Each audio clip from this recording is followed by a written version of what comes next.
Hello friends, welcome to defence matrix. तो आज हम बात करने वाले हैं अस्त्र मार्क 3 यानी कि अस्त्र SFDR वर्जन के बारे में, जहां पर SFDR का मतलब है सॉलिड फ्यूल डक्टेड रैमजेट। तो इसका जो नाम है SFDR वो खुद ही इस मिसाइल को डिफाइन करता है।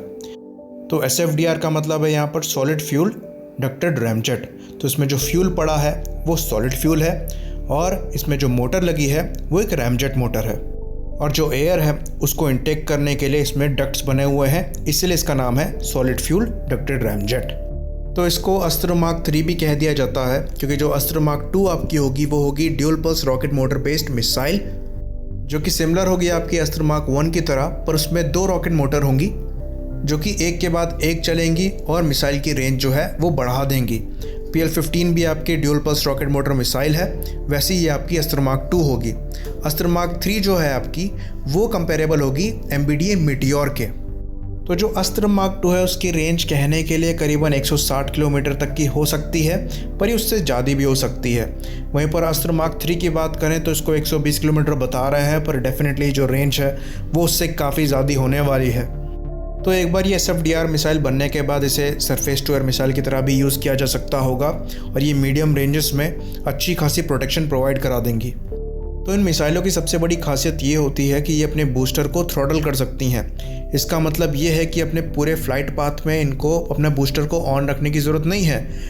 ये सुपरसोनिक स्पीड में क्रूज करते हुए अपने टारगेट के पास पहुंचने के बाद अपने बूस्टर को ऑन करके टारगेट को ज़्यादा एनर्जी के साथ चेज कर सकती हैं और शूट कर सकती हैं। तो इस केस में जो टारगेट के डिस्ट्रॉय होने की प्रोबेबिलिटी है वो बहुत ही ज़्यादा बढ़ जाती है। आजकल की मिसाइल से कंपेयर करें तो इनका जो नो एस्केप जोन होता है वो बहुत ही ज़्यादा होता है। तो इन अ ट्रू सेंस यही मिसाइल हैं जो बियॉन्ड विजुअल रेंज में एयर वॉरफेयर को सीमित करने वाली हैं। तो नॉर्मल मिसाइल में क्या होता है कि आपका जो रॉकेट बूस्टर होता है उसमें सॉलिड फ्यूल तो होता ही है, साथ में आपको ऑक्सीडाइज़र भी रखना पड़ता है ऑक्सीजन प्रोवाइड करने के लिए, ताकि कंबशन हो। और उस कंबशन में आपका कोई कंट्रोल नहीं है। जब तक आपका फ्यूल ख़त्म नहीं हो जाएगा तब तक आपकी मोटर चलती रहेगी। तो उसमें क्या होता है कि ये मिसाइल जब लॉन्च होती है, लॉन्च होने के बाद अपनी पूरी एनर्जी गेन करती है, यानी कि टॉप स्पीड पे पहुंचती है। उसके बाद अपने टारगेट की तरफ ये ग्लाइड करती है जो एनर्जी इसके पास बची हुई है। तो जितना दूर इसका टारगेट होगा उतनी कम एनर्जी होती जाएगी और टारगेट को डिस्ट्रॉय करने में उतनी ज़्यादा परेशानी होगी। तो रैमजेट कैसे काम करता है, इसमें आपको सॉलिड फ्यूल तो कैरी करना ही है कंबशन के लिए, पर जो ऑक्सीजन होता है उसको एटमॉस्फेयर से लिया जाता है और वो एयर डक्ट के थ्रू जाता है। तो इसमें क्या होता है कि जो आपके एयर डक्ट के अंदर शेप होती है वो ऐसी होती है कि जब सुपरसोनिक एयर उसमें एंटर करती है तो वो कंप्रेस हो जाती है और तब उसमें फ्यूल डाल के कंबशन किया जाता है, जो कि उसको सुपरसोनिक स्पीड पे पुश करता है। तो क्योंकि आप एटमॉस्फेयर से एयर ले रहे हो तो आप इसको कंट्रोल कर सकते हो। आपको कब कंबशन करना है कब नहीं करना है वो आपके हाथ में होता है।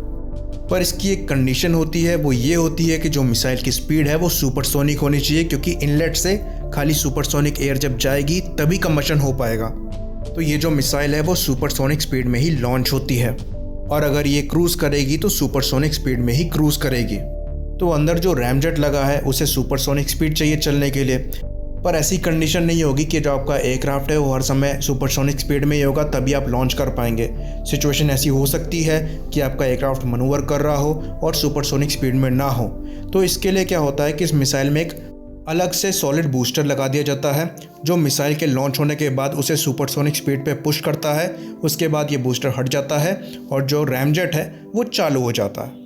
तो ऑन एवरेज अगर बात करें तो इनका जो नो एस्केप जोन है वो करीबन 3 गुना ज़्यादा होता है आजकल की मिसाइल से। अगर हम कंपेयर करें AMRAAM का नो एस्केप जोन मीटियोर से, तो मीटियोर का नो एस्केप जोन 3 गुना ज़्यादा है AMRAAM से। तो इंडिया में जो SFDR का प्रोजेक्ट है वो स्टार्ट हुआ था 2013 में, और जो मिसाइल का डेवलपमेंट है वो DRDL हैदराबाद के ज़िम्मे आया है। तो जो मिसाइल का बूस्टर है उसे DRDO ने डेवलप किया है, और जो रैमजेट इंजन है उसको रशिया के साथ मिलकर बनाया गया है। तो अभी तक इसके 2 टेस्ट हुए हैं। पहला हुआ था 30 मई 2018 में, जहां पर जो नोजललेस बूस्टर है उसको टेस्ट किया गया था, पर जो सेकंड स्टेज में रैमजेट इंजन को चालू करना था वो नहीं हो पाया था, तो वहां पर ये टेस्ट फेल हो गया था। वहीं पर दूसरे टेस्ट की बात करें तो वो हुआ था 8 फरवरी 2019 में, जहां पर जो रैमजेट इंजन है वो सक्सेसफुली स्टार्ट हुआ था, और ये जो टेस्ट है वो आपका सक्सेसफुल हो गया था। तो इसका जो नो एस्केप जोन बताया जा रहा है वो करीबन 100 किलोमीटर के ऊपर का बताया जा रहा है। वहीं पर जब रेंज की बात आती है तो इसकी रेंज करीबन 300 किलोमीटर बताई जाती है। इसके करंट स्टेटस की बात करें तो इस पर 70% काम हो चुका है और आने वाले 2-2.5 साल में ये आपको एयरक्राफ्ट से टेस्ट होती हुई दिख जाएगी।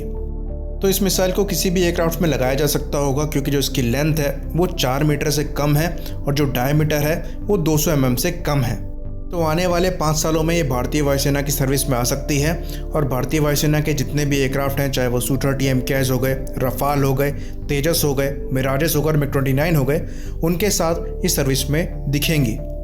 तो इसी बात पे इसे ख़त्म करते हैं। लाइक करिए, सब्सक्राइब करिए। जय हिंद।